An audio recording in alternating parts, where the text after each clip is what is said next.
Okay. So the first thing is that I will find out the name of the hunger project in Africa and what regions they're in. Okay. And then what I was going to say is myself, I worked on a project in San Francisco where it was the first application in the United States of what we call CEDAW, the Convention for Elimination of Discrimination Against Women. It's an international agreement, and the United States is behind on it in terms of agreeing to it nationally, but certain cities have taken it on. And what we did there was look at, we actually did an assessment of the whole city government and all the services. Now, other people are going to be coming on soon, so I'll just chat a little bit until they're coming on. But in San Francisco, very fundamentally, the way it looked was that we did an assessment both of to what degree are women included in decision making at high levels, particularly. To what degree are women hired for employment within the city? And by the way, this is city and county of San Francisco. And then more interesting, I think the less obvious things was, but very important, is to what degree are the services that the city and county are providing, are the services geared towards women? How are they included in the services, and how are they being excluded? And then also looking at the budgeting, how much money is being budgeted to services or needs for women. So that was a framework which could be applied even in a rural area. Given your question was kind of I think that your question had to do with the kind of the frameworks. What kind of frameworks do you know? I just wanted to put that one in. And well, you said, what are the key gender equality mainstreaming approaches, rural and urban? So that's something that I don't know how much CEDAW, how it's been applied other places. I know it has, but at least that's an example of something that's been done less in the United States, but the real pioneers are using it, and that it's be very thorough. And I know, I mean, when I was involved in it, I did things like I had focus groups, even with the women on probation that had been in jail, had been incarcerated, and finding out how the services are working for them for getting back into the community and rebuilding their lives. And I also interviewed, I'll never forget, interviewing women that were using what we call the rent control board, or the housing department. What we found was that often the way the women were treated was very confrontational, very aggressive, like, questioning them. And that's something that even in my own work, I've found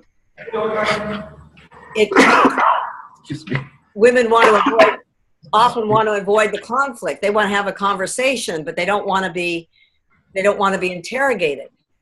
And it was subtle things like that we picked up on, besides the more obvious things. And so I just wanted to give you an idea of hi, Joyce.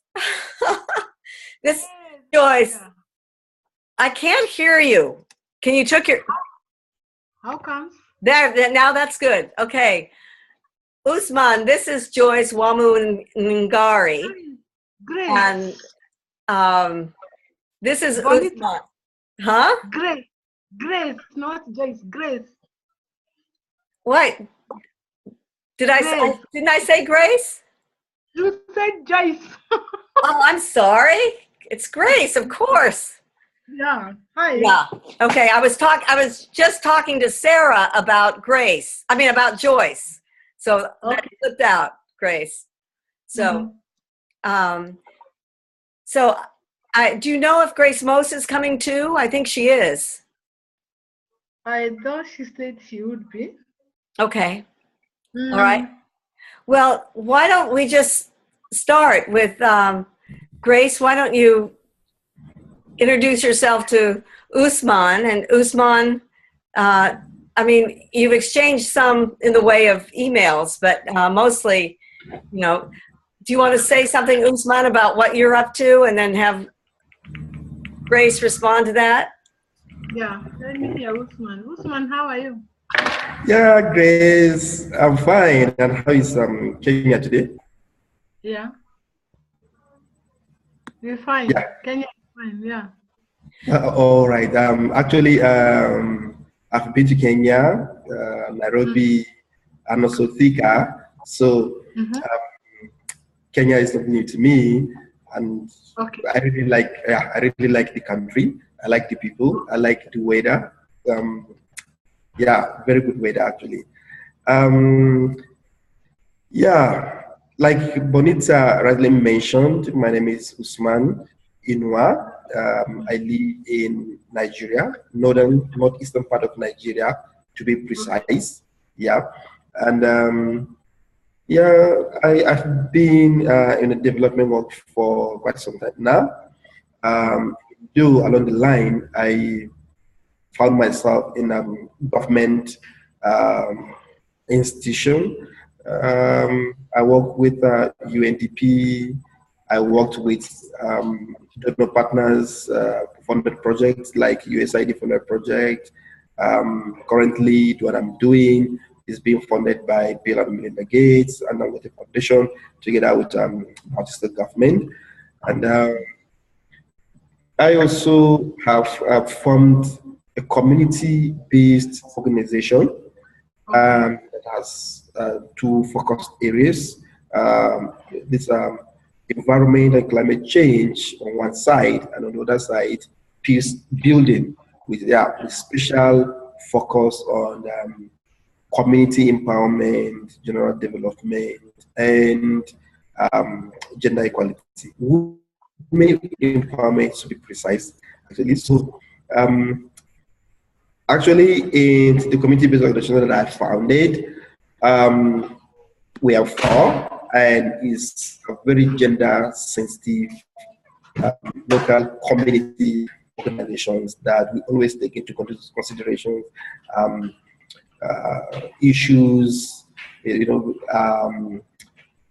pertaining to women and power relations and all the norms actually contributed to the stereotypes that I'm having here. All my work have been with rural people, both men and women, young and old, peace building, and things like that. I'm also a fashion designer. I specialize in female wears, both English, Arabian, and the African native. I was here. I had the opportunity to deliver TOT for this type of Thika GPAC. That's the name of the center, Group Biointensive Agricultural Center, GPAC, where they have a combination of activities they do there at the center. Apart from the biointensive agriculture, they also have this skills acquisition training for women, in tailoring, HIV/AIDS, and prevention and reproductive health. So I actually have participated in that. So that's just a little bit about me. And like I said, I live in northern Nigeria, and northern part of Nigeria where is actually devastated by the insurgency, the kind of insurgent activities that actually brought a setback in development. And mostly the affected groups are, like in all other places, women and children. So I'm really excited seeing your face today. I've heard about you from Bonita and the other colleagues of yours from University of Kenyatta, even Egerton University.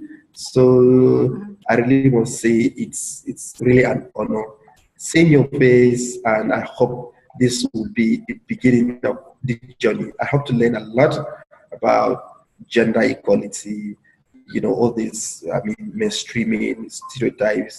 I actually, because of the interest I have in gender equality, have attended few online courses on gender governance, gender stereotypes, and things like that. And I'm trying to put all those things that I learn into practice. So when Bonita told me about you and the others, I was actually, very happy, and I was saying, wow, this is a very good opportunity for me to learn from what you guys have been doing, and I'm sure I'm going to learn a lot from you.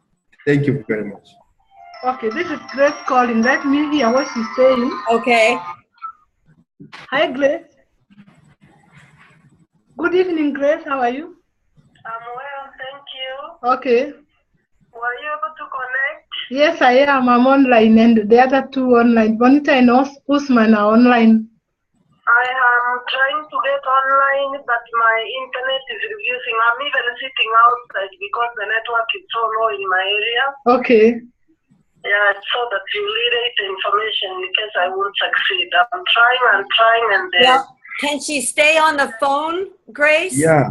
If we can hear her. We can hear clearly. Grace, can you hear us? They're asking whether you can stay on the line. Okay. How? Do you? Yeah, on the phone. Only that I need to charge this phone. It's almost getting down. Today I was in class the whole day. Yeah. And my phone is... Can you stay on the phone? I can stay on the phone. Just give me 1 minute, more credit, and then I call you back. Okay. And then you are on yours to the Power. electricity. Okay. Yeah, I'll call back in 2 minutes. Please tell them. Okay. We're actually hearing your voice right here. Yeah. She's saying, Yeah, she's gonna... saying she wants to put some money on her phone so that she can call. Yeah, we heard what she said. I also need to charge my phone. I was in class the whole day today until now. I've just come from school. I need to put some power on my phone so that she can call. Now we are connected. She's going to call in a minute. Now, I'm going to take myself off screen. I'll be here, but I want you to have the opportunity to have a better connectivity. And I'll be here participating. Is that okay? It's okay, but even my bandwidth is also very low. Right. Actually, that's why I want to it'll help if I get off, if I stop the video of myself. Okay. And I'm still here, but it'll help your bandwidth. Okay. Hi, Grace. You are back again? I'm on your line, but still struggling to get to Zoom. The network is low in my area. I even went out. I'm sitting outside. They can hear you. Oh, okay. Hi, everybody. Hi, Grace. Hi, Grace. I'm so sorry. The network has been is just not working. I'm sitting outside waiting to see if it can go. And it is just not connecting. It tells me it's connecting. I'm sitting here waiting forever. Well, one of Usman's questions, Grace, was if you use WhatsApp, which you all use it, right? Yeah. So that's one way you can communicate with Usman. To hear you. Sorry? Okay, Grace. Yes. Bonita is saying that Usman and us can connect through WhatsApp. Yeah, it is through Usman we use WhatsApp so much in Kenya. In fact, we use more WhatsApp than the Zoom. I call to WhatsApp through what number? No. She just wants to know whether we use WhatsApp. I do, but right now I don't know where to call. She's not talking about right now. Okay. Well, unless I use it. It's just a question he's asking. Yes, we do use we do use WhatsApp, I do use Usman. it. Oh, I Okay. might be. She's almost here. Grace is almost coming on. Hi. She's there. I'll just say hello. Yay. Hello. Okay. I hope it works. This has been horrible. I'm disconnected today. Not funny. Okay. Yeah. Okay, I hope it works. Honestly, I'm in darkness, sitting outside. Yeah, but we can see your face clearly. Can you see her face? Are you serious? I can't. Yeah, I can see her face clearly. Outside I can't see her face. in the darkness. I'm seeing her face very clear. Okay. Really? Okay. Okay. But I'm sure.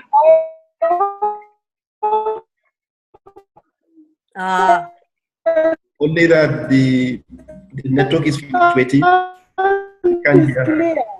I think, Grace, I think you have to turn off the video so that the sound is better. Yeah, sure. Turn I off. want to hear the sound. Grace, Mose, turn off your video. Let me see where to turn the video. Where is it? So let's see if that works better. I've removed the video. Okay. So maybe that will be better. Is that better? Can you hear me? I'm moving it. I hope so. Okay. You know, I removed my video, so that should be better. Exactly. We can hear you clearly now. Okay, good. Yeah. So, can someone lead us, or where do we start? And how is everybody? okay. Now, I want you to know you got the questions from Usman that he wants to ask, but I can repeat them. But Usman, I want to make sure that everyone knows that you're. Oh, and is that Wafuh? I mean, James, who is James so far? hi. Hello. Hello. Hello. Usman. Hello, Bonita. Yeah. Hi, James.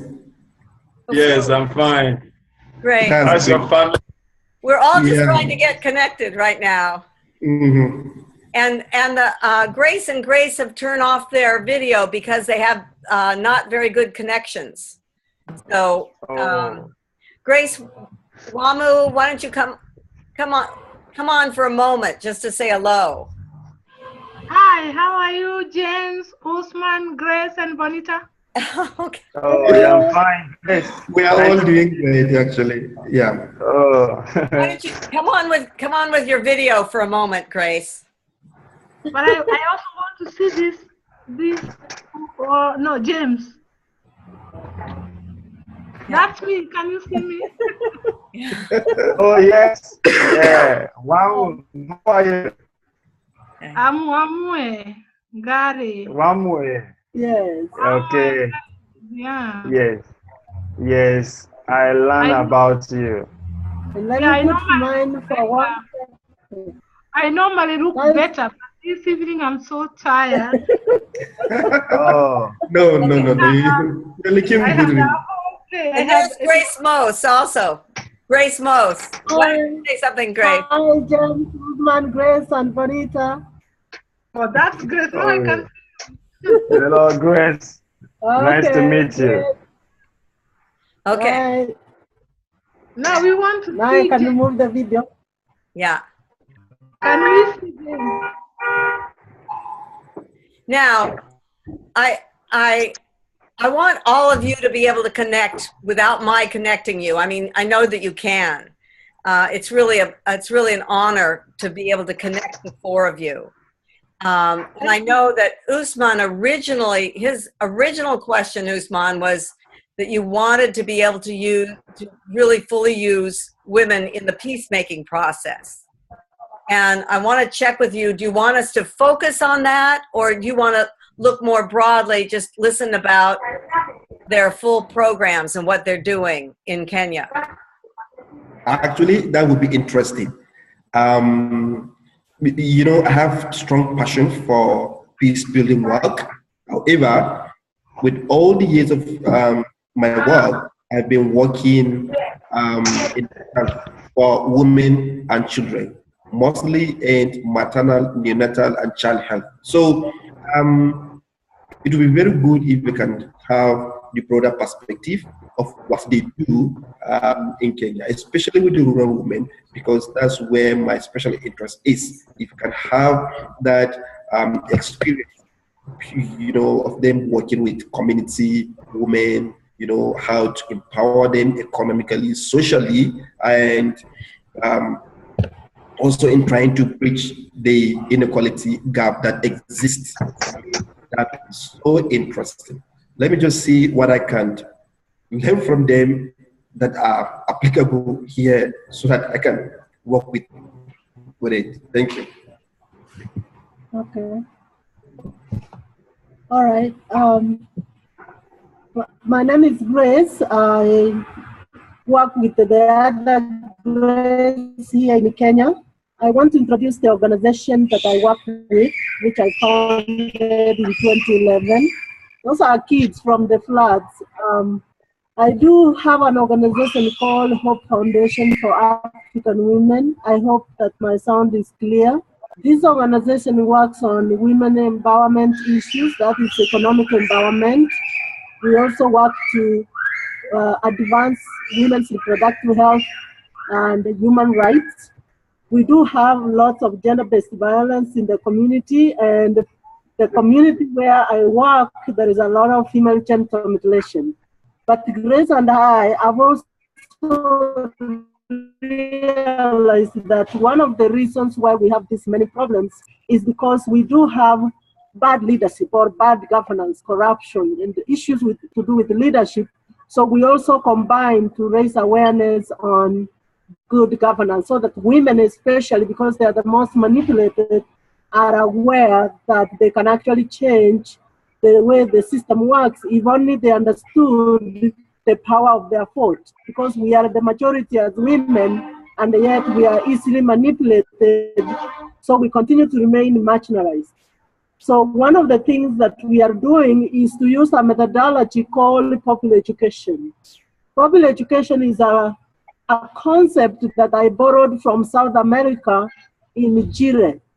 Chile is a place that have used that methodology during colonialism, and also in the 80s when there was a very bad dictatorship and leadership that wasn't good, they used the methodology to fight injustice. And so I took women from Kenya, we went there and we trained, and when we came back to Nyamira County and we started doing the program using the methodology. This methodology includes, you train them to know how to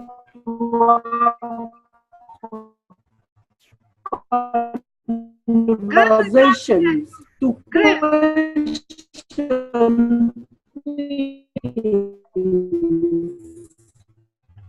Yes. Grace, we can't hear. The voice is gone. Yeah. Grace, we can't hear you. My internet disconnected. Grace, we can't hear you. Am I? Yes, I can barely hear you. Yeah, we can't hear you, Grace. I can hear you. I can call Grace and then she gets me across. Okay, you're going to get back on the phone. Okay. So, Grace Wamuegngare, do you want to say something more about your work with? Let me first, this is Grace calling. Oh, all right. Just let her continue. Yes, I'm calling Grace. Yes, I'm calling you Grace so that I can So can I You're already connected to me. So am I going to use the Zoom or to use the phone? Use the phone, Grace. Okay. That's fine. Connect me, oh, it's disconnected again. Connect, you have disconnected.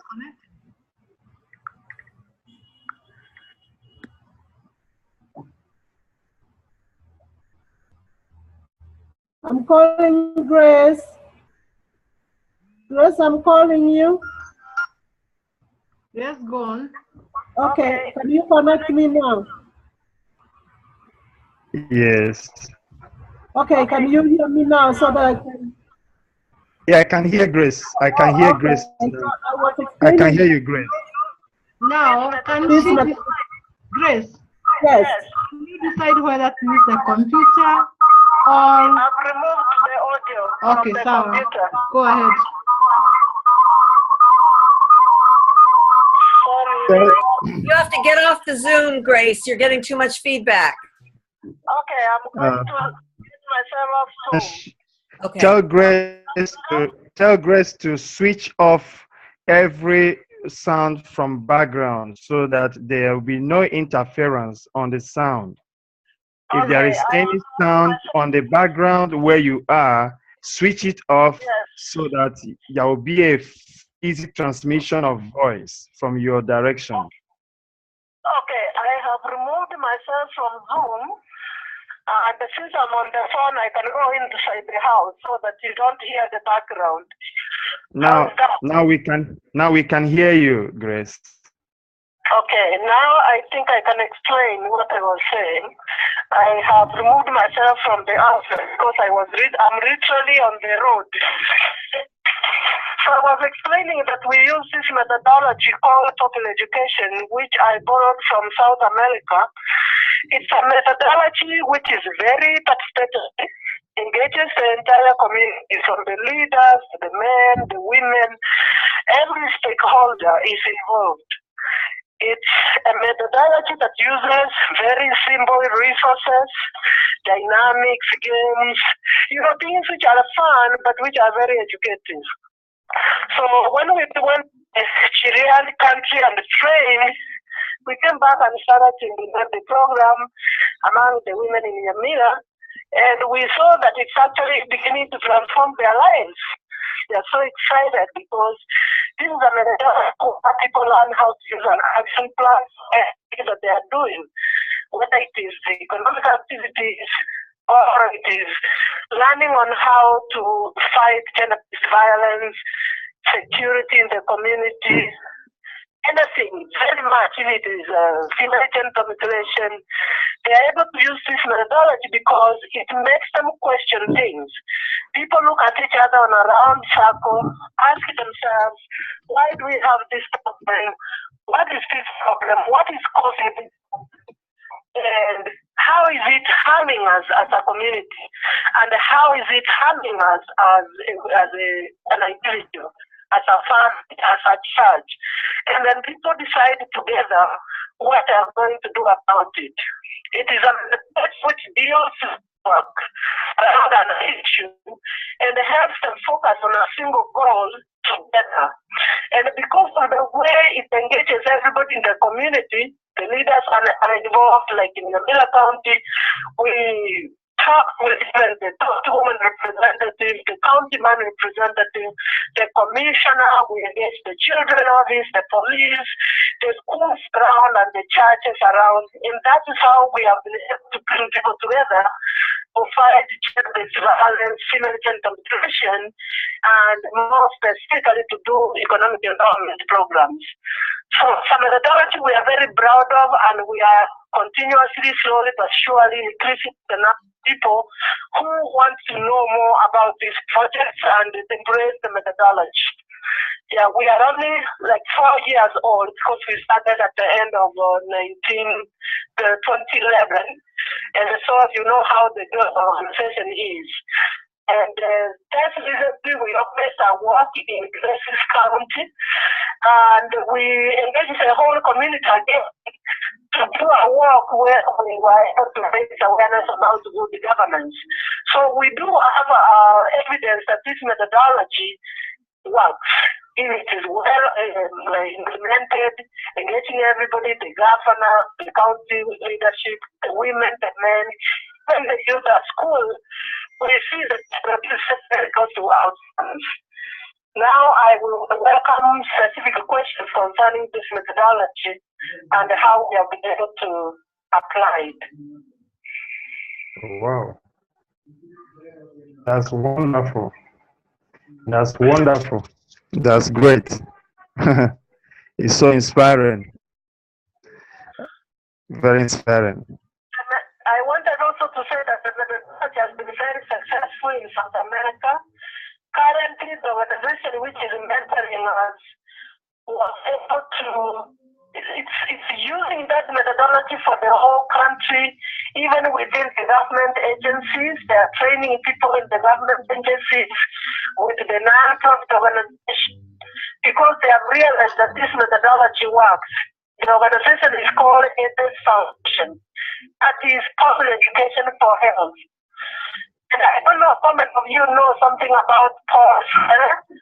He is the one who came up with the methodology. It's called the problem-posing concept of education.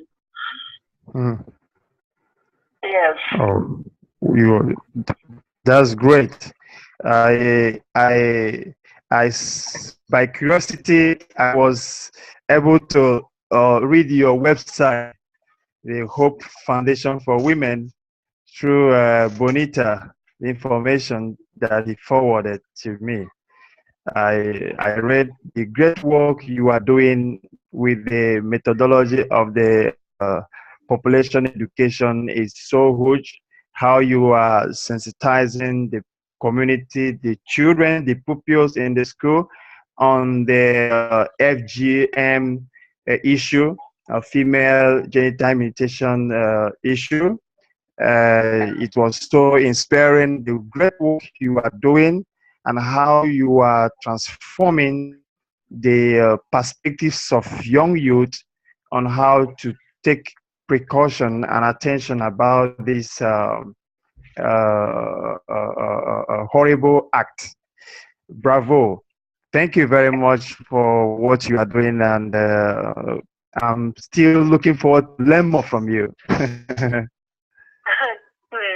I was going to share that just this last few months we have shared the methodology with 8 women from Central Africa who came from there to learn about our methodology. They have gone back to start using the methods. I don't know how far they have gone. And then last week we 25 women from 9 countries in East Africa who came also to learn how the methodology is working so that they can use it to end some of the issues, women issues in their countries. Okay. Great. Okay. Let me start by saying I'm really excited with all the things I've had from you. For today, actually, I was able to, like my brother James said, able to visit your website, and yeah, I read a lot about what you do and things like that. And in the course of your presentation, well, I think I have like these 2 questions to ask. Really, Grace, are you hearing me? I lost you, Grace. Can you hear me clearly? I lost Grace. No, you are still online. How did you lose me? It got disconnected after she called back. No, we can hear you. We can hear you, Grace. We can hear you. Okay. Grace, Okay, we can hear you. Just hang on the line. We can hear you. You are with us. I'm on the line. I'm listening. Okay. Yeah. Actually, I wanted to ask this question. Even though I had you started explaining about that, really, when you said people from other part of the Eastern County, that went to your location, visited your organization, and learned how that methodology is working, and yeah, they took it back to their own. However, actually, can you translate? Sorry? I'm not hearing his question clearly. Okay, the question, let me just go direct to the question. The question is, now the first one is, what's the geographical coverage of the organization? You started saying that in East Africa, in the Eastern County in Kenya, women visited your organization and led. What I want to ask here is, how is the geographical coverage? Is it all through Kenya, or is it just in a specific location? And if it is a specific location, what actually informed that decision to start that project or that methodology in that specific area? That's one question. And the second question is, what's the approach with that model like?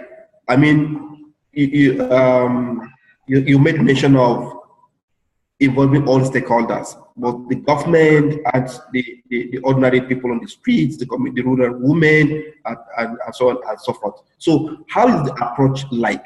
Is it a... This is so unclear. I cannot hear him anyway, except I think Grace can... Can you tell me what he's asking, because I can't hear anything at all. I can even answer. He's asking one, what is the geographical coverage of your organization? Yes. And I think you need to tell him that you are based in Kenya is divided into 47 counties. That's how you can stop on my behalf. You know, our goal is national, but right now we have covered 3 counties. She's saying her goal is national, but she has covered 3 counties. 3 counties, okay. Out of the 47. 3 counties. Sections of the counties, not the whole counties. Okay. And then the second question is, how is the approach with that methodology?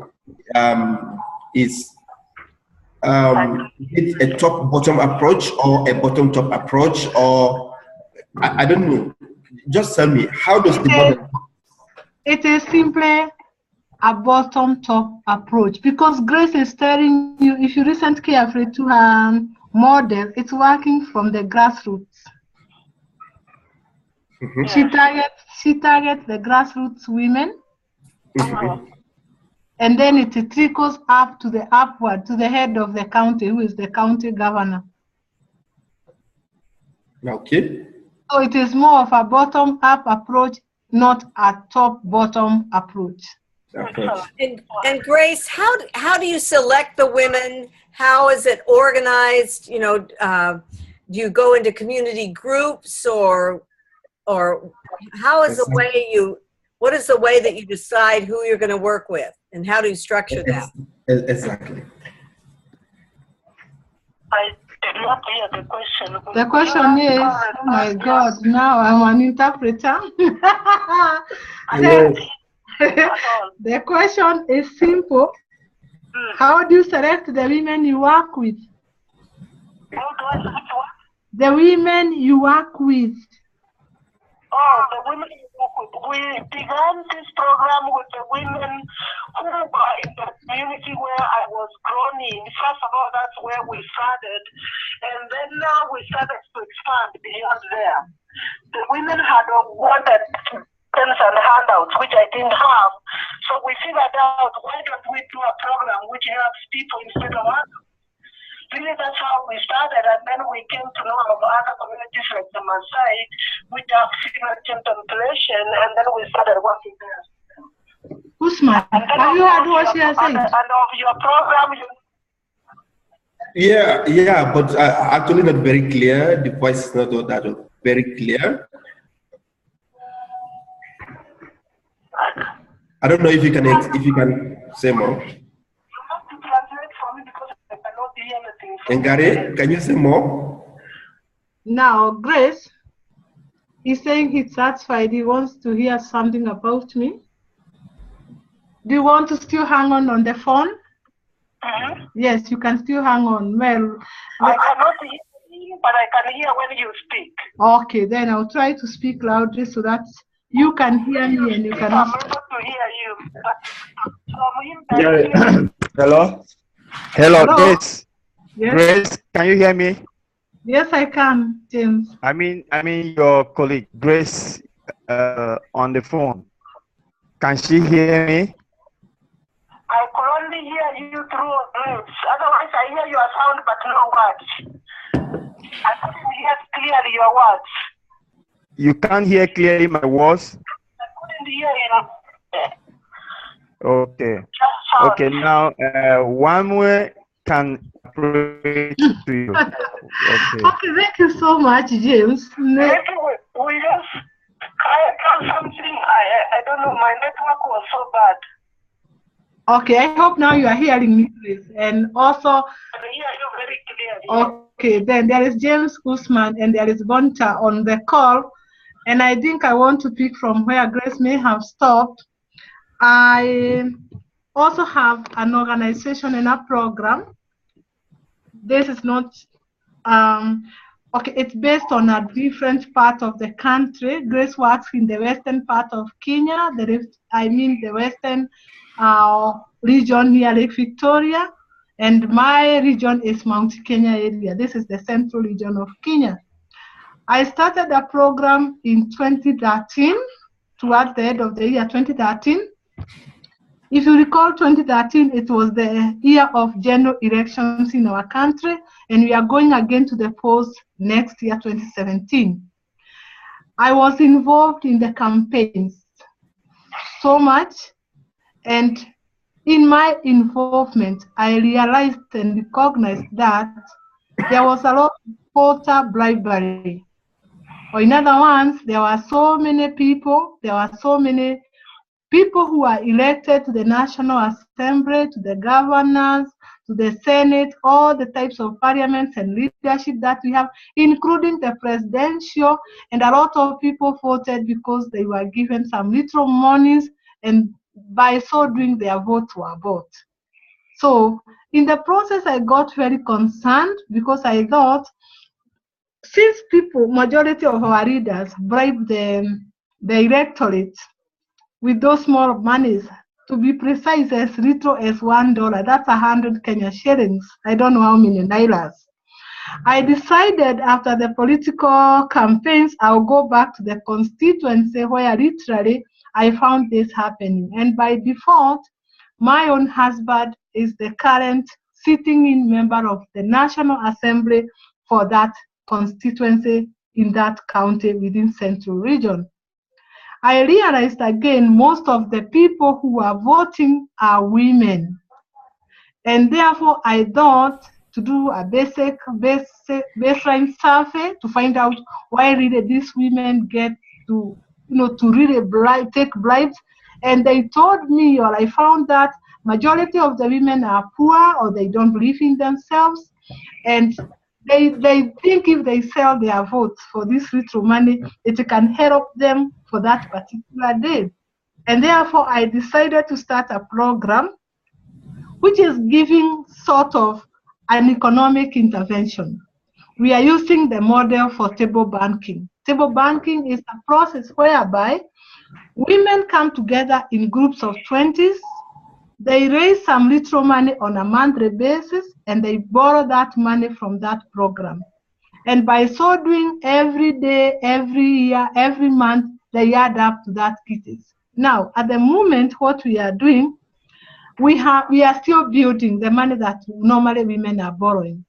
In the process of doing the economic activity, we integrate other socioeconomic activities. Women are able to meet together, and through these groups, we are able to do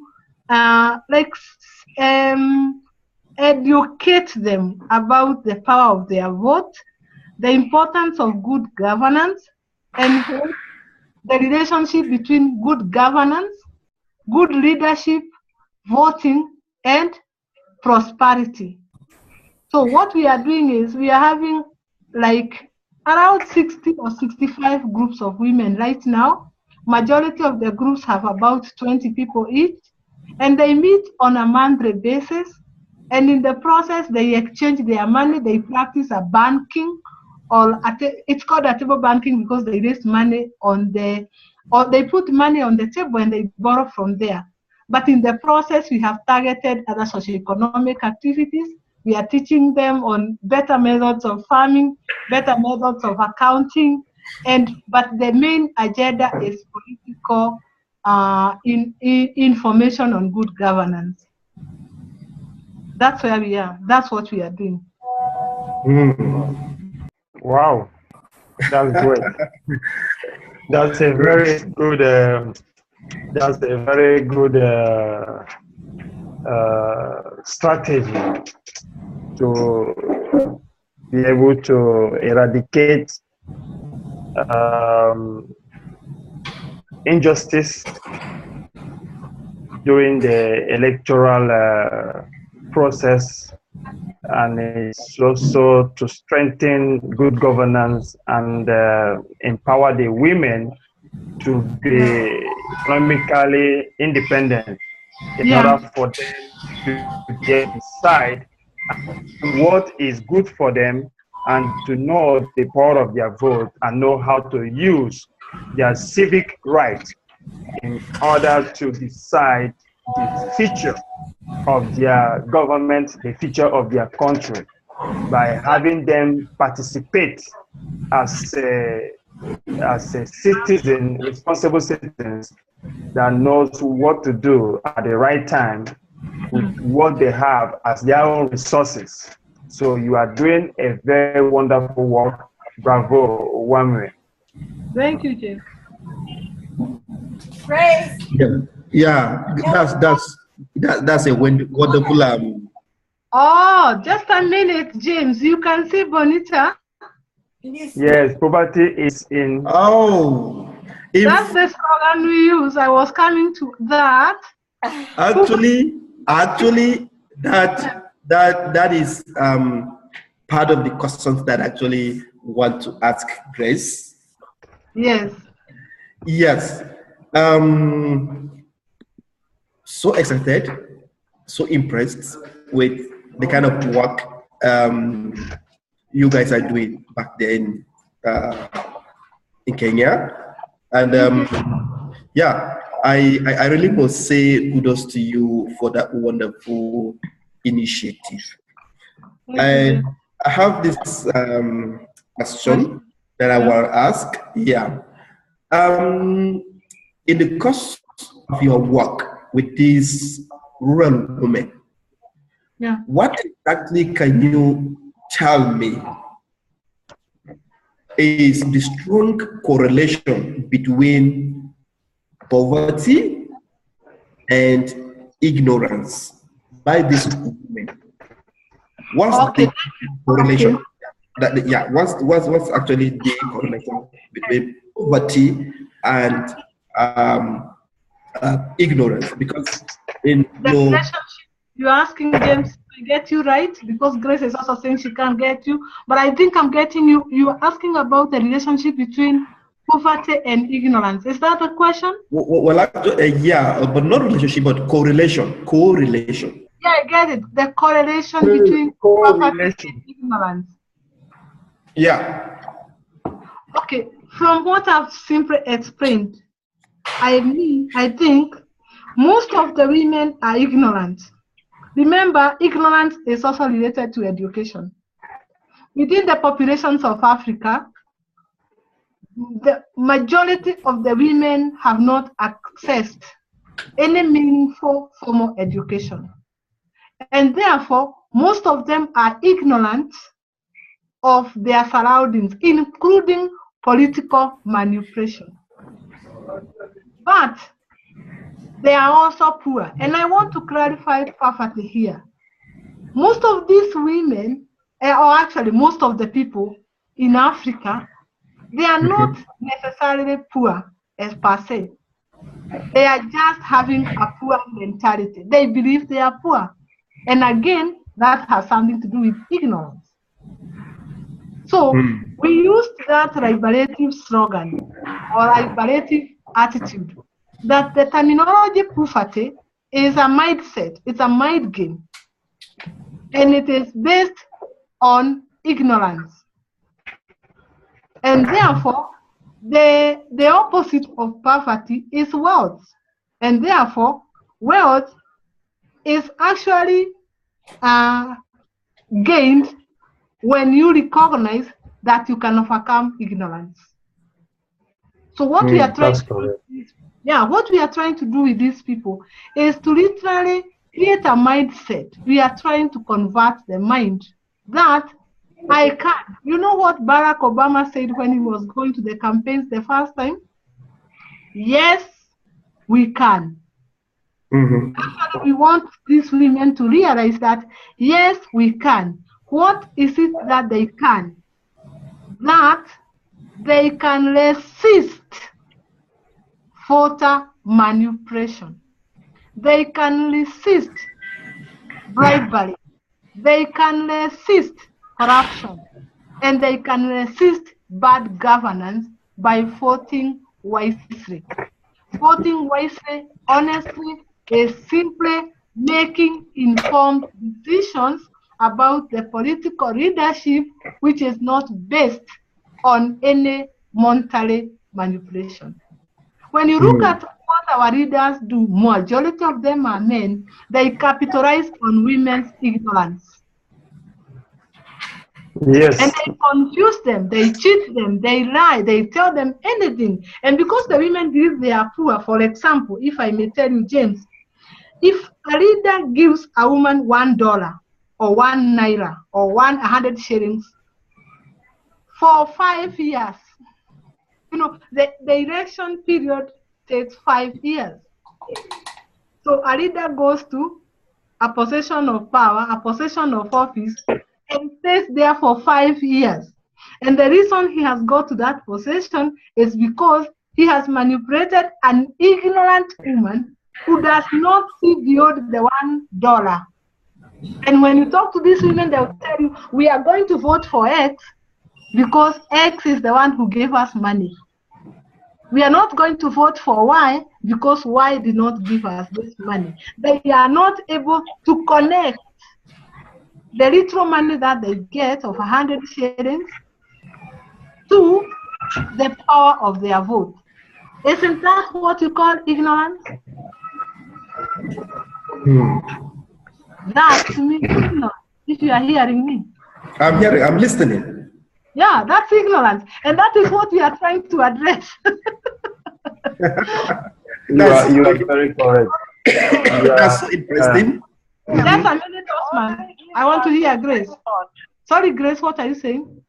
I was saying that the economic building that we are doing gives us the springboard to educate. Now, James, did you hear what Grace is saying? What did she say? She's saying that the economic empowerment that we are giving these women, is just a springboard for us to enter and convert the mindset. That's very true. You know that economic disadvantage is a very strong factor. Exactly. That engenders this issue of manipulation, because most of the victims, as you said, are very poor. So the work you are doing to re-educate these women, the mentality is not that they are really poor, they see themselves as poor. Because actually, they are not poor. They are not poor because poverty is relative. Yes, I agree with you. I agree with you. This is a very, very strong work you are doing to change the mindset of women in your locality. And this is not only in Kenya, this is spread it's concerned in all African countries. Yeah. See. So it is the problem about all social violence, you see political violence here and there. All this has to do with economic disadvantage in people's life. Youths are manipulated, are being instrumentalized. Women are facing the same situation. So the program that needs to be versatilely in place is on how to empower the African women and youth to come out of poverty in order for them to be able to decide by their own self. You see, that's dignity of self. Let me tell you, James. It is actually, you know, for the history of Africa and especially donor funding, it targets on the elimination of poverty. I want to think differently. It should target programs in Africa should not target on the elimination of poverty because you cannot eliminate poverty. We should target on the elimination of the poverty mentality. That is correct. Yeah, it's a mindset. That is where, yes, that is where the education is very necessary. Exactly. I agree with. I want you to start talking that talk in Nigeria, and you start telling your people, look, we are no longer going to take handouts, even from the international community. We don't need handouts. We have enough resources in Africa that can run our own agendas. But because we do not believe in ourselves, our leaders do not believe in themselves, even the little that we have, we misappropriate it because we know, after all, we are poor. So I want us to come to rise above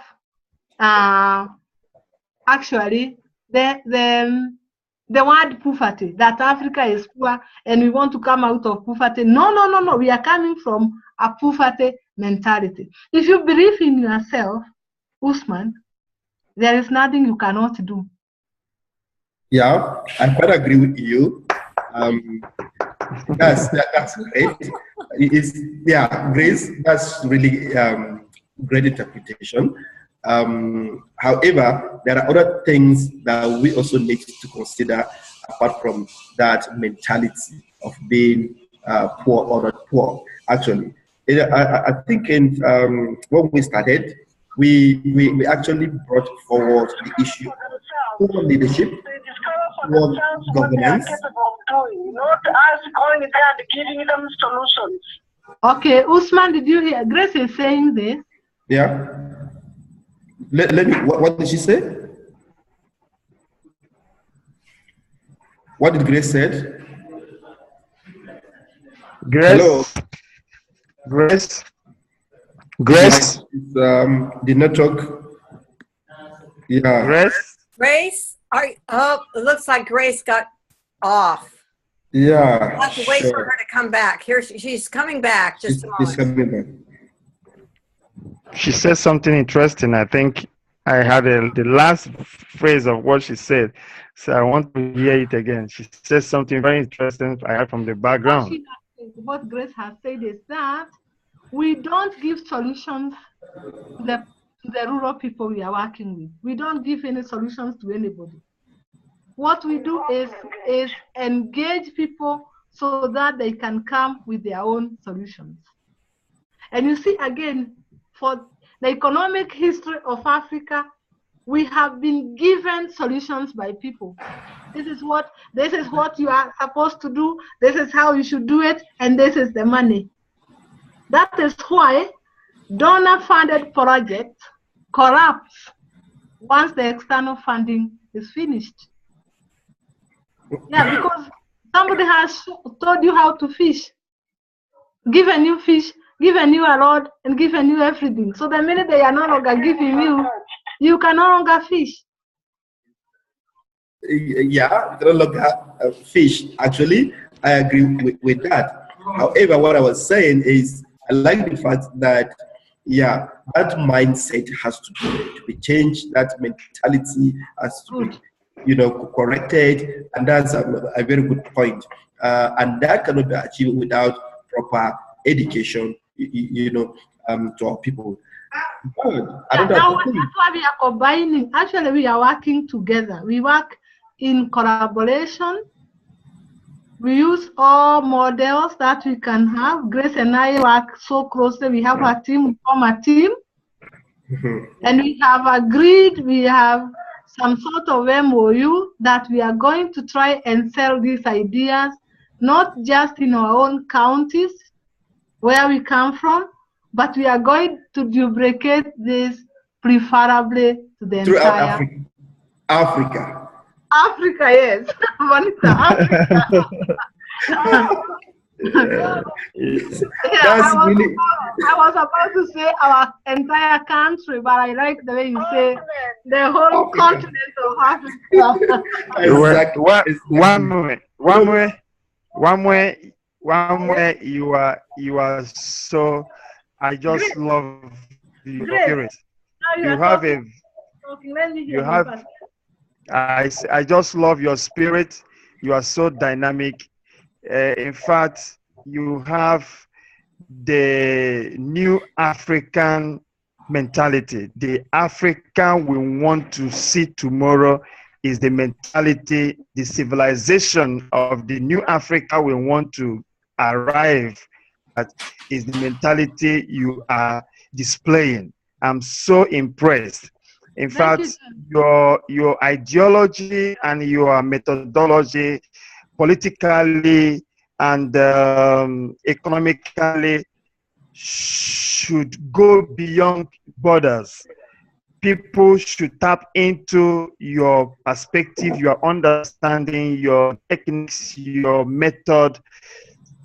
Women and youth should hear you speak, for you to inspire them, for you to, yes, orient them, because I'm listening on what you're saying.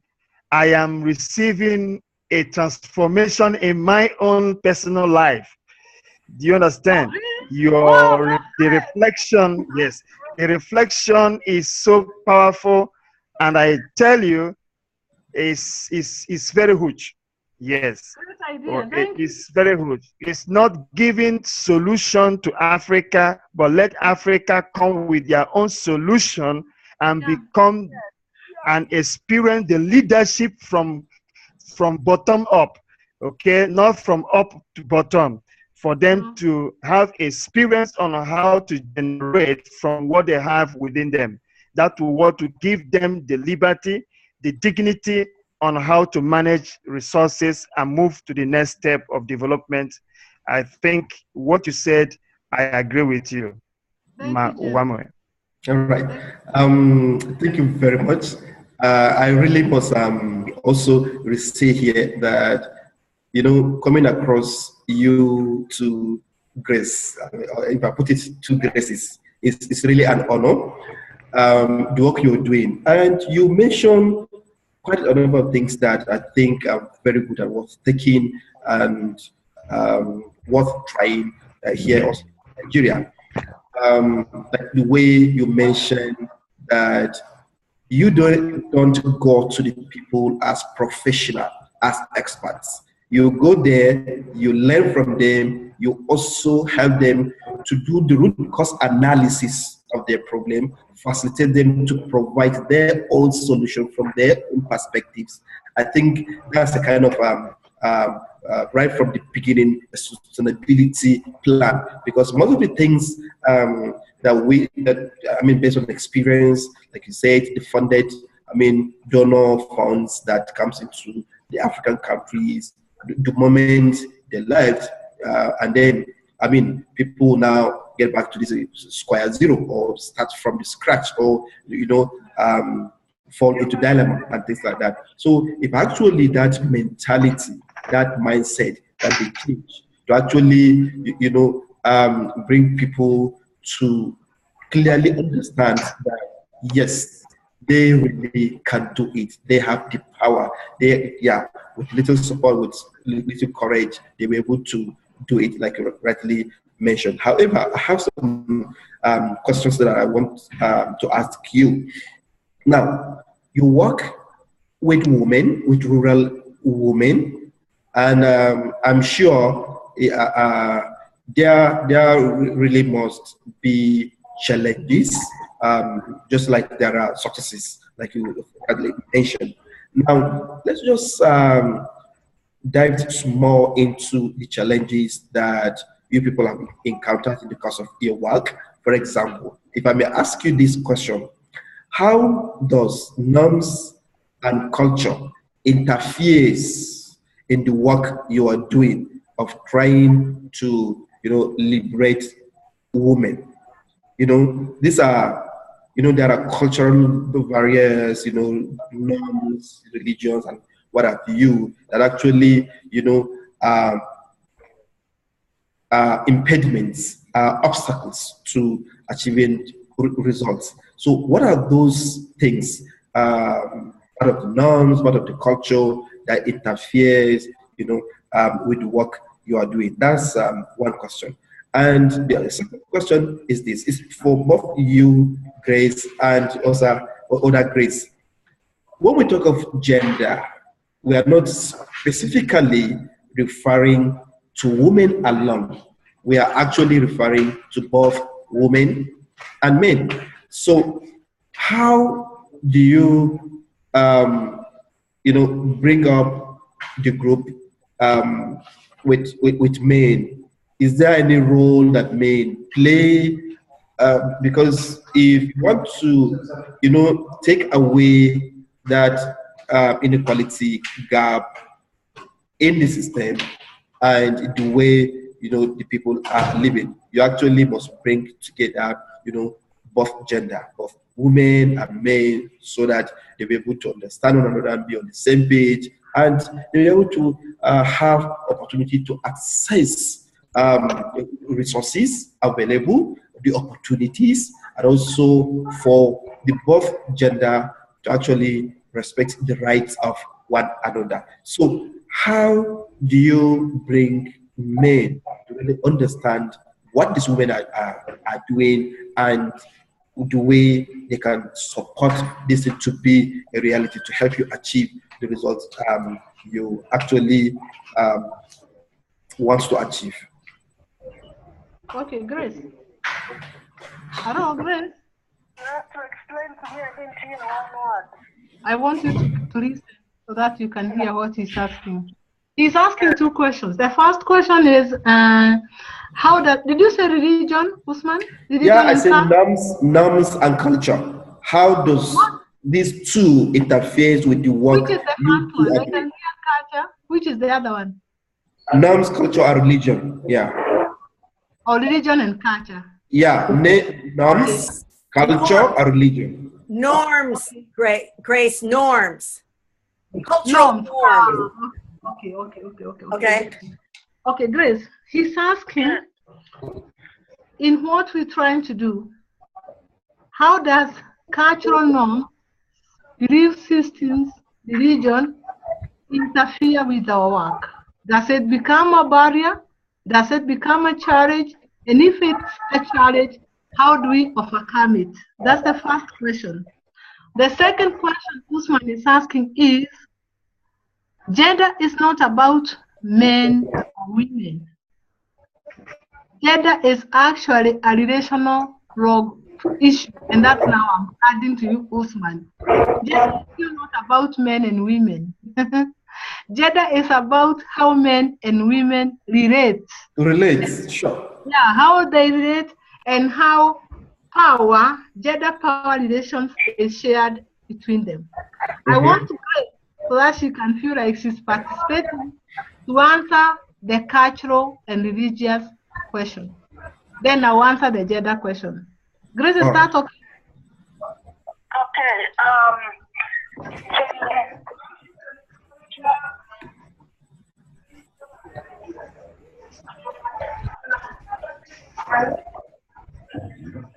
One minute, just a minute. Usman, can you hear Grace? I can't hear her actually. Okay, go on, Grace.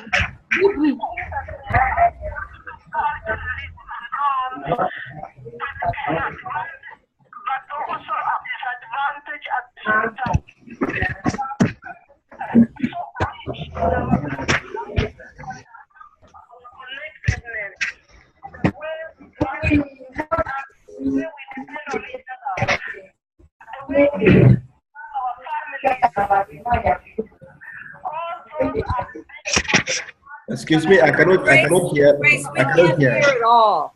Grace stop there. Grace stop there for what? Usman, excuse me. I cannot hear. You are not supposed to hear. You are supposed to wait. I hear and tell you. Okay. Grace, now I am facilitating, and all of you only speak when I tell you because you're all speaking at the same time. I first of all tell you, Grace has already answered the how culture is a positive catalyst to what we are doing. She says culture can be both negative and positive. She has dwelt on the positive. She says African culture implies connectivity, the feeling of I am because we are, that togetherness, the feeling of sharing and minding your brothers, being your brother's keeper, that becomes an advantage to what we are doing. Is that clear to you?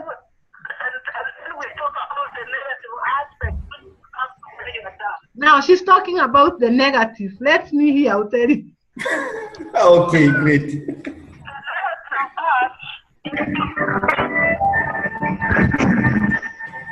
Just a minute. No, somebody is okay.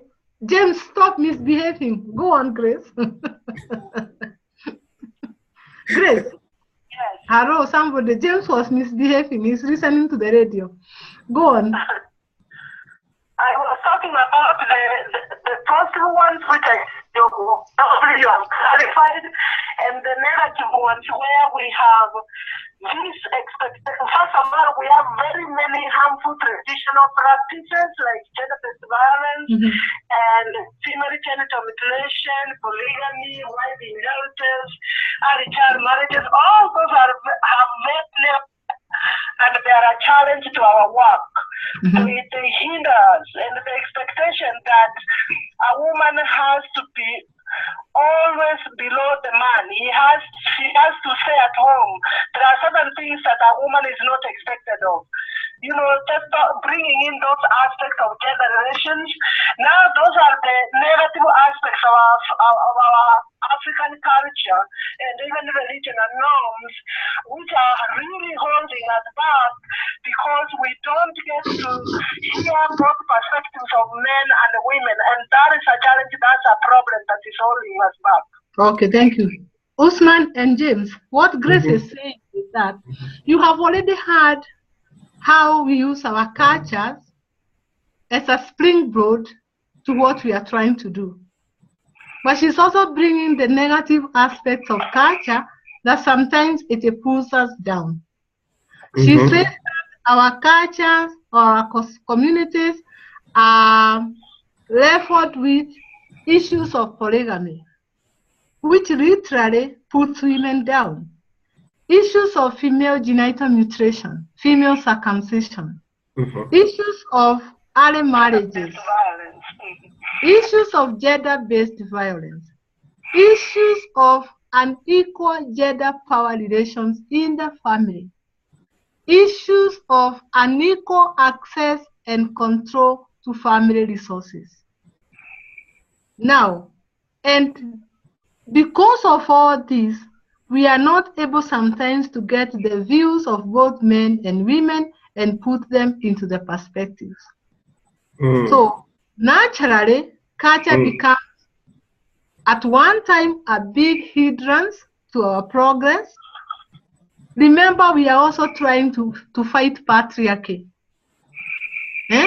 By advocating for female power, advocating for gender empowerment, advocating for good governance, we are trying to break the echelons of patriarchy. And patriarchy is about men ruling over women. So definitely, you are likely to get resistance, not only from men, but also from women. And now that takes us back to the question you raised earlier on ignorance. You would be shocked that some of the opposition that we get through is literally coming from the women themselves. Because of the disempowerment, they strongly believe, they strongly think that men should always read them. Now, to come and question that and insist gender, now we want to see gender equality, we want to see gender equity, we want to mainstream gender. I'm now answering your question too. It becomes a major problem. And how we have overcome, especially the gender question, because we are conscious of all these inequalities in our societies and in our communities. We are not working with women in isolation. Honestly, we are not. Although our targets are mainly focused on women, and we are not ignorant of the historical injustices that have occurred to put women marginalized. For example, political participation. We cannot ignore the fact that currently in the government of Kenya, in the National Assembly, we have 19% representation as opposed to 81. We cannot ignore those statistics. However, we also cannot be so ignorant of gender that we isolate women and we claim that we are empowering women and expect to achieve anything. No, we are integrating men in our programs. In fact, for both regions where we were working, you won't even believe that we are working with women. We are working with the county leadership. And the county leadership and the national leadership is about men. We involve the governor, he's the head of the county. We involve the local leaders, the members of the National Assembly, anybody else, the chiefs. Like you cannot stop FGM without involving the chiefs. And most chiefs are men. You cannot stop gender-based violence without involving the police. And the police are majority men. So okay. at what level do you involve men? All levels. At what stage? All levels, all stages. We don't even work in stages. We don't work in stages. Give examples. Grace, give examples of how you've engaged men in certain situations or certain groups. Could you give examples? Let me talk about a program that I had last year on October 10th. I was trying to fundraise. I was trying to make a walk or to stage a march to raise funds for these women, and Grace has switched off. Maybe her credit is gone.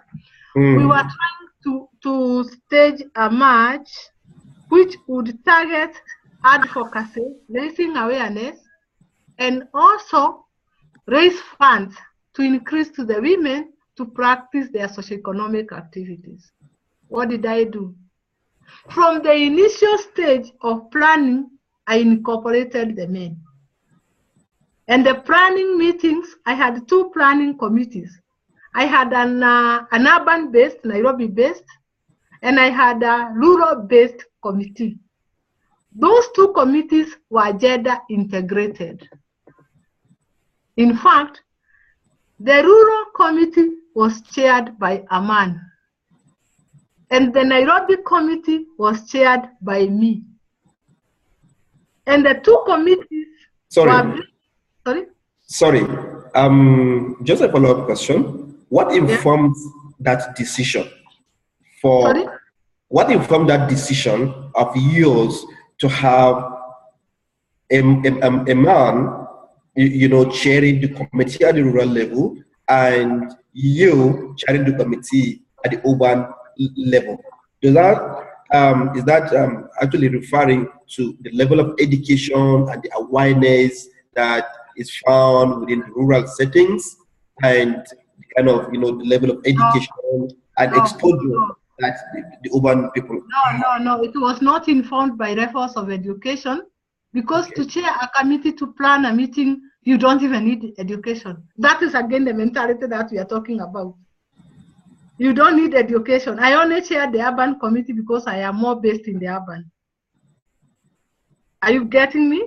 And the rural committee, Actually, it's not even me who chose. They are the people who chose and said, we want a male leader. And I said, well and good, because in Nairobi, we are having a female leader. And at one point, we would all meet together and share our views. This is what we want, this is what they want, and we amalgamated all of them. You get my point? Mm-hmm. Now, during the march, we had about 1,200 people march, actually 3,000 people marching. Of course, the women were more, but the march incorporated both men and women of all ages. Our youngest marcher was literally 5 years. Sorry, 4 years. The youngest marcher was 4 years. The oldest, from the looks, was almost 80. It was a woman. Then it also incorporated people from all walks of life.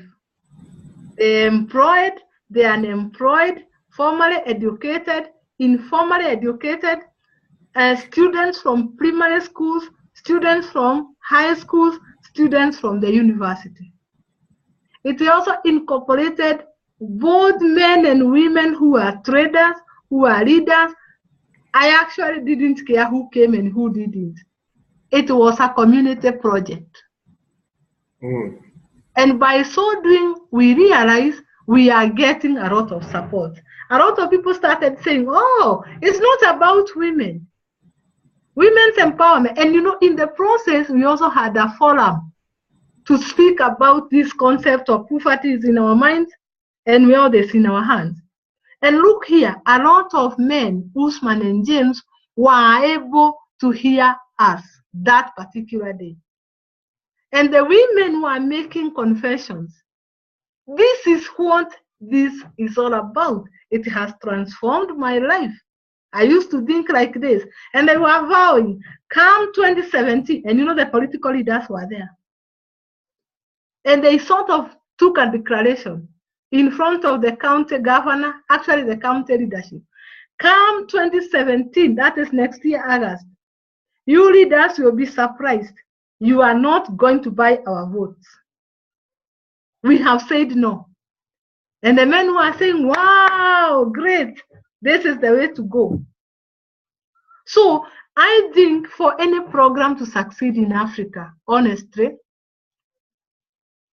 you must integrate both men and women at all levels.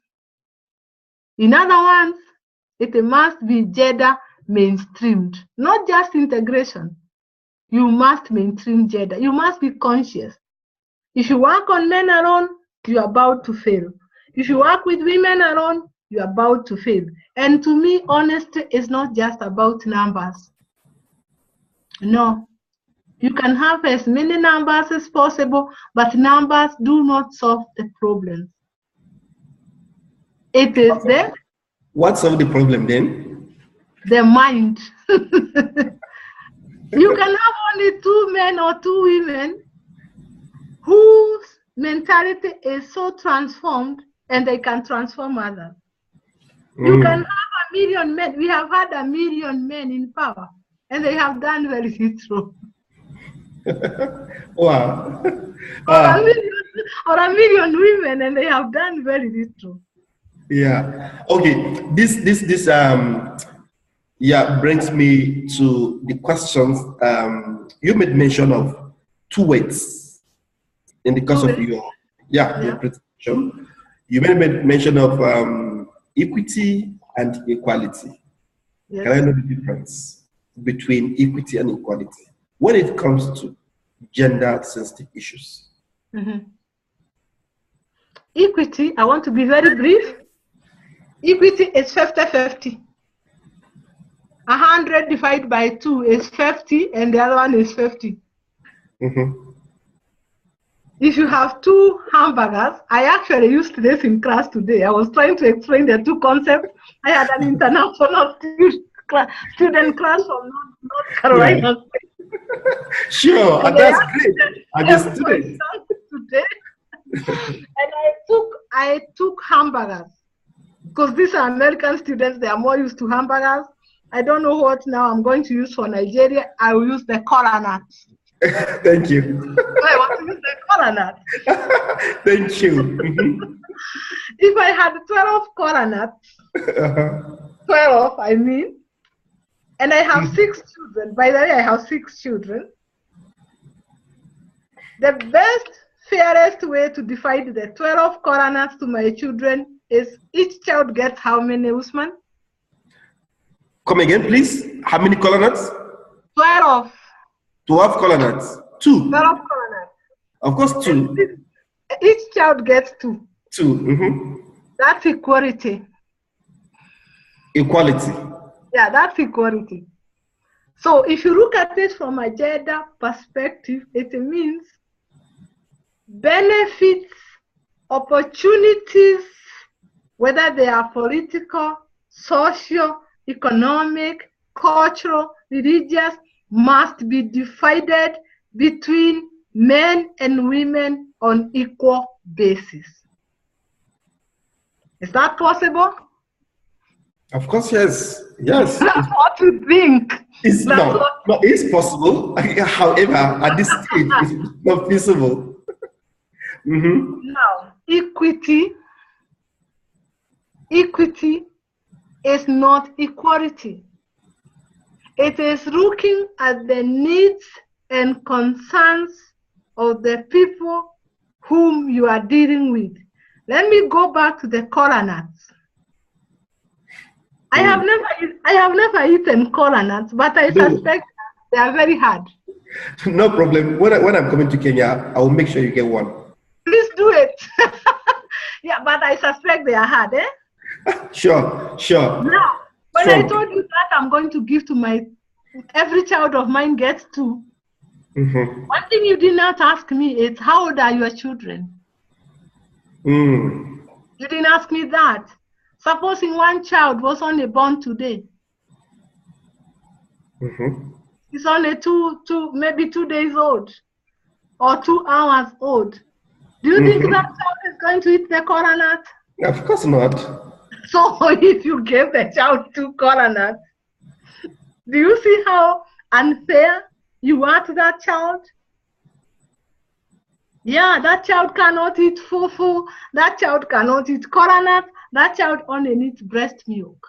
Now, gender equity is looking into the needs and concerns of both men and women and making sure they are addressed adequately.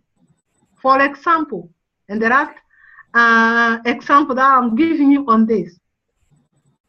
Sorry, is that? Yeah, if you are distributing resources to school girls and school boys, and you have maybe 100 nairas to buy sanitary pads,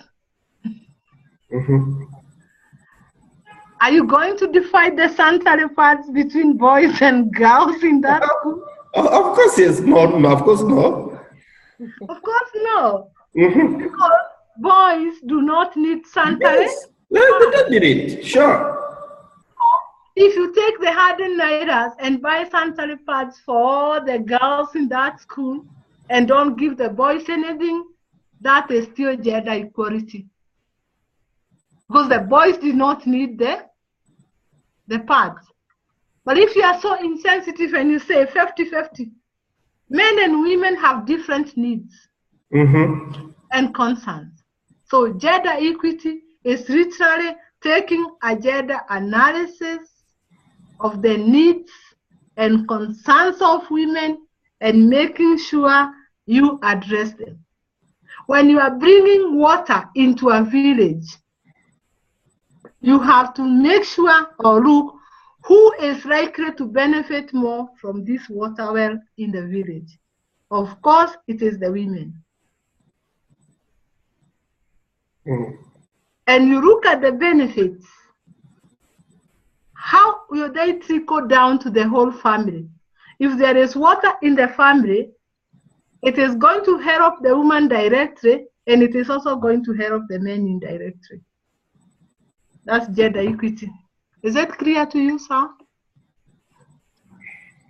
You have surrendered. I'll add something. Usman, this is Bonita. I'll add something to this. Grace, you are so fabulous, first of all. I'm just so thrilled that I've introduced you all.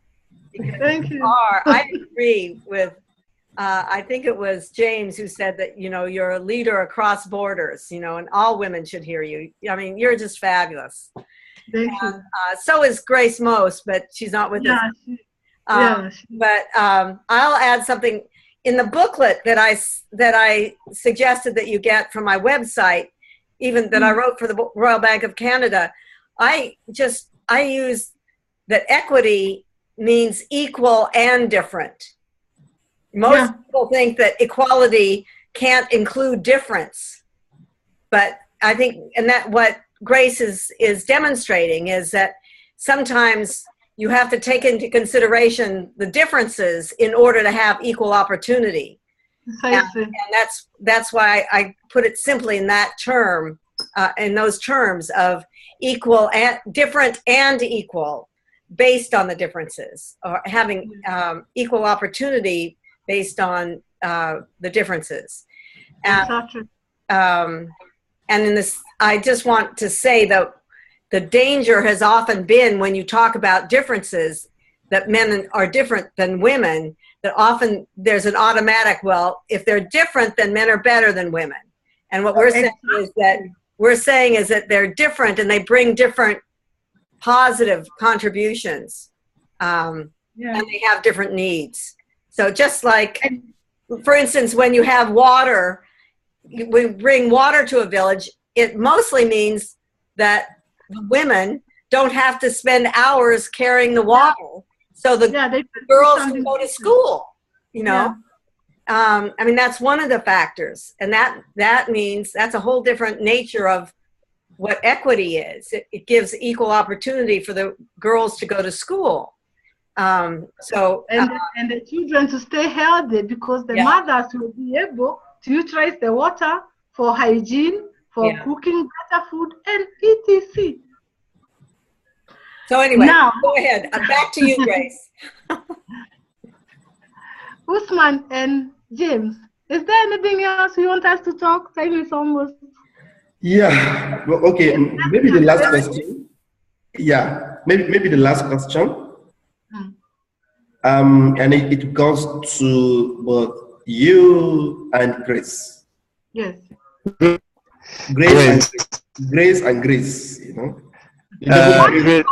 Wamuegngare and Grace. Let me tell you how to differentiate the two Graces. Okay. And Bonita is already aware. One is called Amazing Grace. Okay. And the other? The other one is just Grace. Okay. So that's where you always see.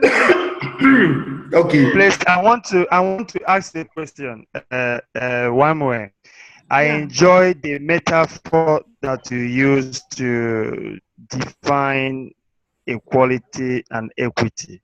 Yeah. Please, I will love if you can just brief again on the metaphor with the caller about equality and equity, just like you illustrated. It's very strong and it's very interesting. It's very practical. You see, I want to hear you again just for 5 minutes on that metaphor. Okay, what I'm trying to say, James, thank you, that when we talk of equity and equality, I just simply said I have 6 children and I have 12 coronets, and I want to divide the coronets amongst my 6 children. Equality means every child will get 2. Simple mathematics. 2, 2, 2, 2, 2, all of them, and I will be very fair, I would be just, and I would be very transparent, and nobody can accuse me of being unfair. Unfortunately, if I did that, I would have ignored the differences, Bonita has brought the word, between my children's needs and concerns. What do I mean? My children could be distributed along different ages. And when I say my children, I did not tell you the ages. If I have a child of 2-day-old or 2 hours old, who is also my child, that child does not need a cola nut because she or he cannot eat it or break it. So if I still went ahead and gave that child 2 cola nuts for dinner or for breakfast, I am very unfair, unjust, and I'm not responsive to the child's needs. And you might, and Grace, you might have a child who's training for a marathon. Exactly. And you might, so the child that's training for the marathon might need the coconut from the, that you ordinarily would have gotten the younger one. Right. I could have a child who needs the cola more, so I can take the 2, which I'm supposed to give a breastfeeding baby, to another one who may need this more. Maybe I have a teenage son who needs more food, therefore he may need it.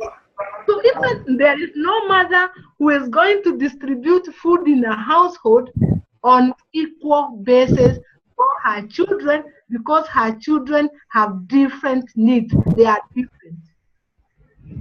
And if you did that, it means if you put salt in the food, even a person who does not take salt in that house must do that because you are equal. So gender equity is actually the recognition that both men and women are different. And therefore, they require different things at different levels. Nevertheless, you must respond to those needs and concerns. That is gender responsive. Is it now clear? Okay. I want to underline what she just said. Because when you are talking, the transmission was blinking. I got clearly about the equality. Now, about the equity, the difference between equality and equity. I've gotten the equality aspect definition. Now, come to equity, please. Equity means both men and women are different. That's the first thing. You have to recognize that both men and women are different. And therefore, you have to respond to their differences. You have to look at their needs and their concerns and address them. That's gender equity. And I gave Usman an example earlier. If you are distributing sanitary pads to a school, you cannot just go and say there are both boys and girls in this school. And therefore, if I have 100 pads and there are 100 students and 40 of them are girls and 60 are boys, I will give the 60 pads to boys and the 40 pads to girls. Honestly, that's not gender equity. It simply means you have to realize girls need pads, they need pants, they need more toilets, they need water in the same school, which boys may not need. And therefore, gender equity is recognizing that.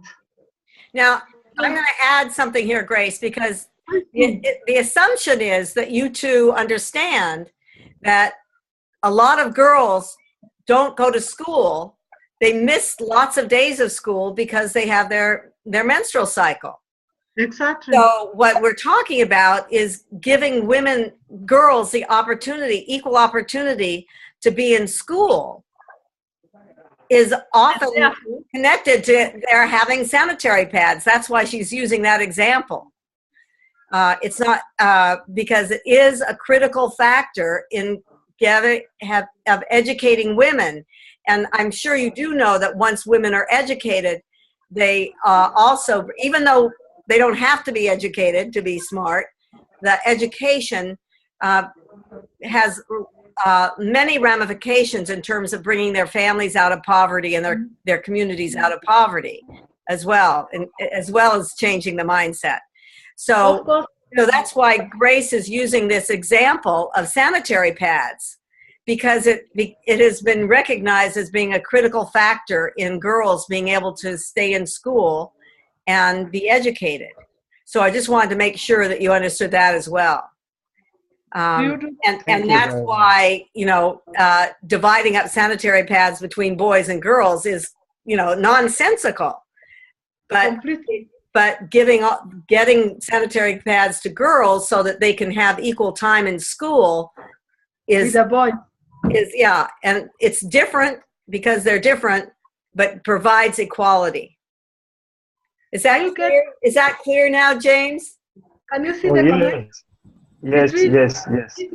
I got the definition, and the sense on the illustration is very clear. Thank you very much. I'm a new student in gender education, so I'm so attentive to learn. I said I'm a new learner in gender project or gender education, so I'm so interested to learn from you and Bonita, so that I can well defend the interests of inclusion among the girls and the boys equally, without any justice. Can you come to Kenyatta University and enroll for a gender program? You said? Hello. Hello. Yeah. My last question actually is on that, what Amazing Grace just said now. I just want to know. Yeah, that's the point. I just want to know how,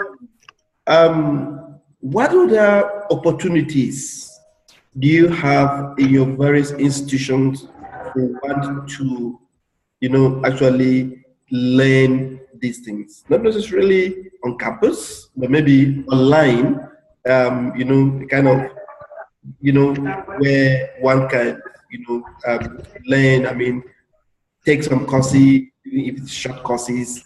And if you don't have online courses, let me know you have specific short courses on gender equality in your own school, in Kenyatta or Egerton or institutions.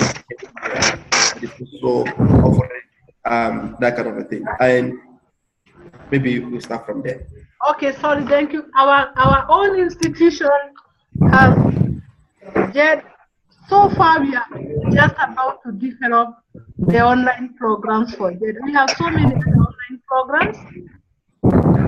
We have not reached where we have developed, especially the online program for the graduate students. But we are just about to launch the online programs for the other graduate students. But we teach gender at all levels. Undergraduate is a 4-year program, master's is a 2-year program, and PhD is a 3-year, 4-year program. Nevertheless, we have a department of advocacy. Ours is an academic division of gender studies in the university. But we have an advocacy department that literally has short courses on gender, 2 weeks,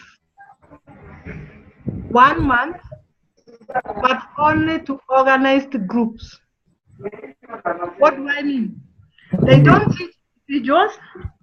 Like we have, for example, a group like which one is it?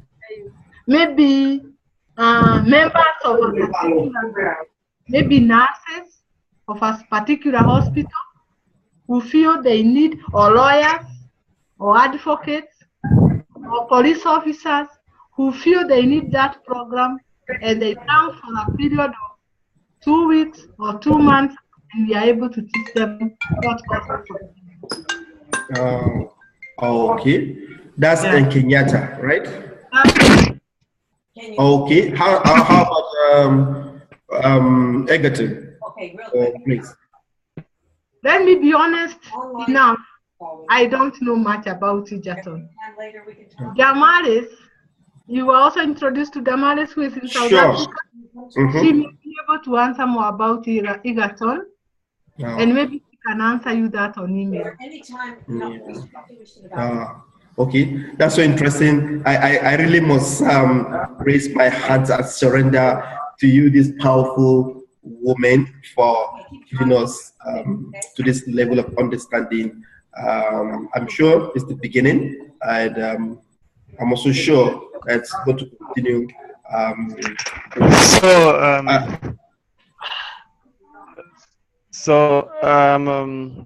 Have you finished, Usman? Yeah, it's okay. Okay. I'm so excited on this online brief education and enlightenment you have shared on my ignorance on gender project.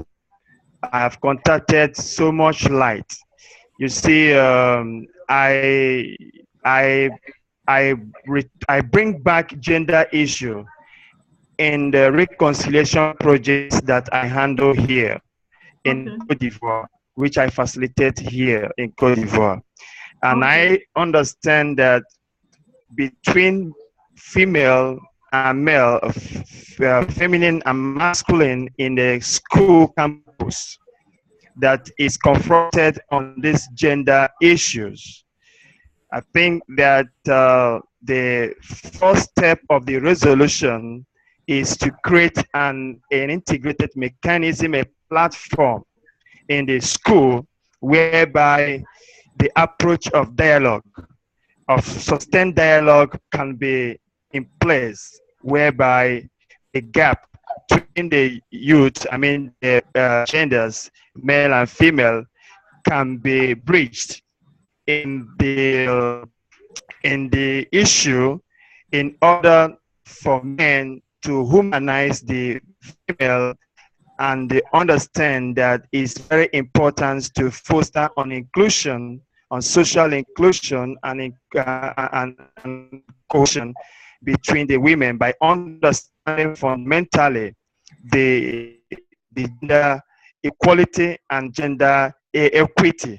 So the metaphor you have illustrated is not only on the gender issue, but in other social crisis aspects, because here we have issues of stigmatization on people living with albinism, the albinos, and the handicaps.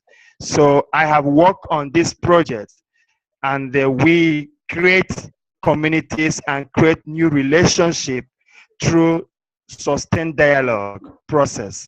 So I think that gender inequality is possible to be eradicated or amended through bringing this approach of sustained dialogue to transcend the divisive issue that is conducive, that create this violence among in the school campus. You use the metaphor of cola, and that also has to do with social economic values, whereby in the culture as African women are being put aside on some decision making in the family, and also in economic aspect in employment. Some chances are being marginalized. Some chances are unequal, whereby some jobs are reserved for men, not because that the women has no intellectual capacity to assume the same post. So I think that there is a need to create this permanent integrated mechanism I call sustained dialogue platform in the campus. This will enhance to bridge and create knowledge and expel the ignorance of the cultural disadvantage perspectives that create these gaps of stigmatization or dishumanity to women, or depriving them from having equal opportunity to assume some post in the society. Thank you, Jim. Thank you. Great idea. Thank you very much. Fabulous. Now, I'm just going to add something really quick to James, and I mean, I know it's Offuh. I'm not sure how we should be addressing you. I'll say Offuh, but I wanted to add something about from my own work, that just a little piece, because in my own work, I've tried to identify the very strong competencies that both men and women have, and most people recognize the competencies that men bring, but often don't realize the competencies that are often very relationship-based that women bring. And that's why I don't call them masculine and feminine. I call them more individualistic and more relational. Because it doesn't mean that all men are one way and all women another, but one example is in this country, in the United States, we glorify the firefighter as a great leader. Someone who can solve big problems and be courageous, etc. And it's a parallel, even historically, to the difference between a hunter and a gatherer. And so we make that metaphor here in this country too, the difference between a hunter and a gatherer. See, I like to point out that the gatherer in the bigger world problem-solving arena or in business is like a fire preventer, which is different than a firefighter. Yeah. Both can be both, but the whole mentality about seeing all the different ramifications of an issue is often the way a woman thinks, just like she has been trained to think of all the different elements of raising a family all at once. Whereas often, at least in the United States, we find that the more individualistic people are more focused on a goal and going after that goal.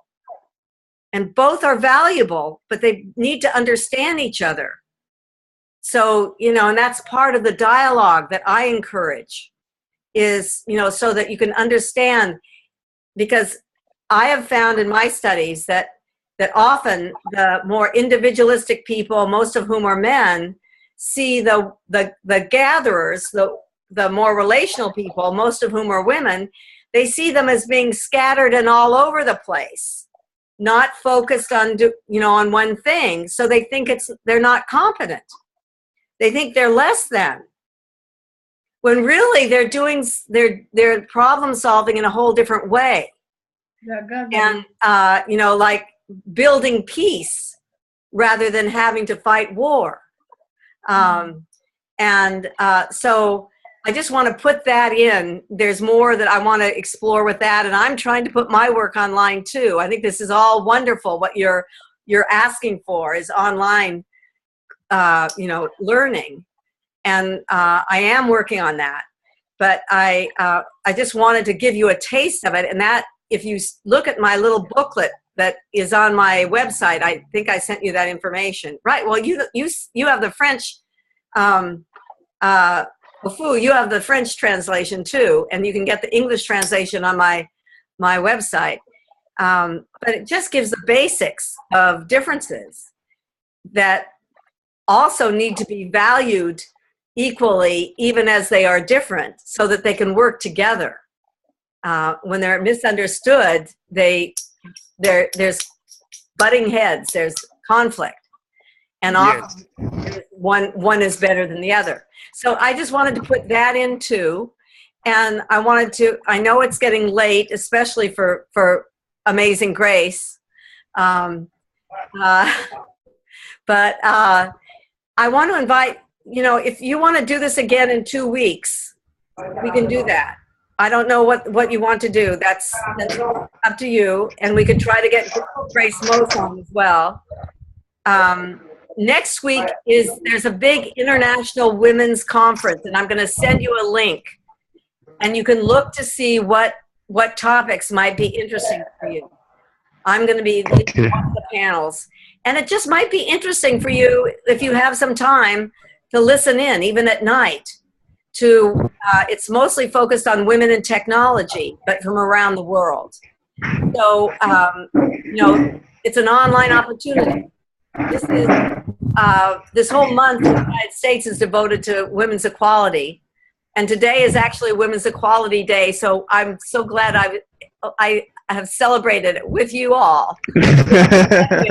Okay, so yes. That's what I want. I'll send you the link for next Monday. If you'd like to meet in 2 weeks, we can do that. You can make requests for what you want, and I very much encourage you to be in touch with Grace and Grace individually. You don't have to wait for me if you want to do that. So it's up to you. I'm putting this in your hands, and I'm thank you very much. This opportunity. Thank you very much. I think this circle on gender on education should continue. I think the circle should continue, and we need to expand this circle on Zoom. I think, yes, it will be very, very helpful, because if I can learn from you and the Amazing Grace and have a good focus on how to tackle this gender problem in society, I think that it will be very helpful for us to encourage this online education, this brief circle that we are sharing ideas and reflections.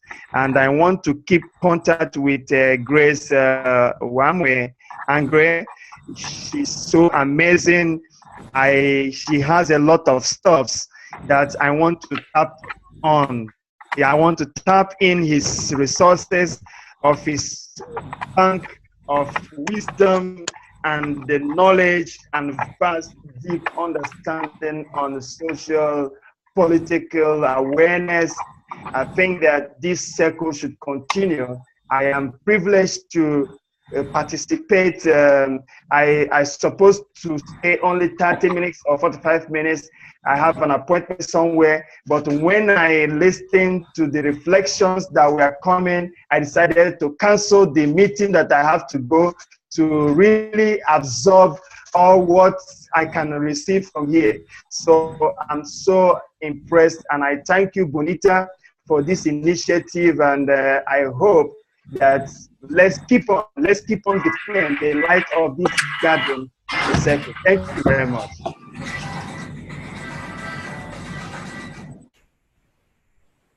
And Usman, you're welcome to bring your wonderful wife in as well. You know, I know by phone, you can bring her in by phone, but I will send you the recording so you can share this with her as well. Okay. Sure. Like James Offuh rightly mentioned, really there's need for us to expand this cycle, and I really would like it to continue. And I'm sure, 5 of us started this thing.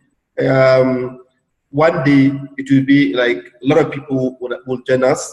I'm sure a lot of people here in my vicinity will really like to join this kind of discussion. And maybe perhaps we may say, okay, Mawie Grace, the Amazing Grace, will be the lead facilitator or the lead online lecturer for. I mean, I'm so excited. I don't even know what to say.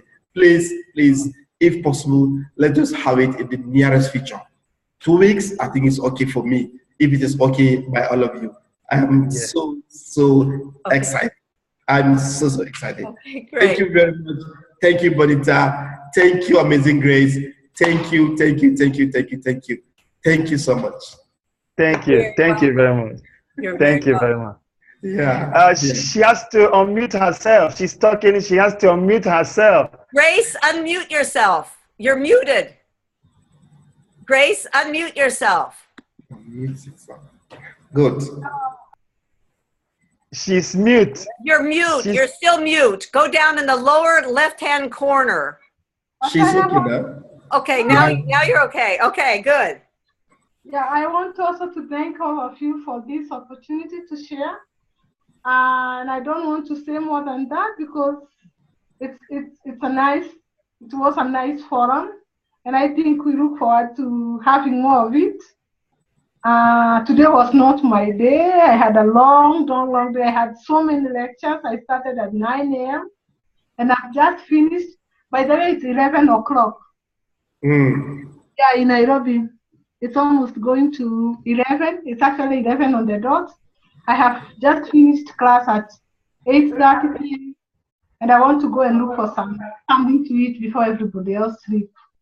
Grace, I have to hold you for just one more question. Grace, one more question. Yeah.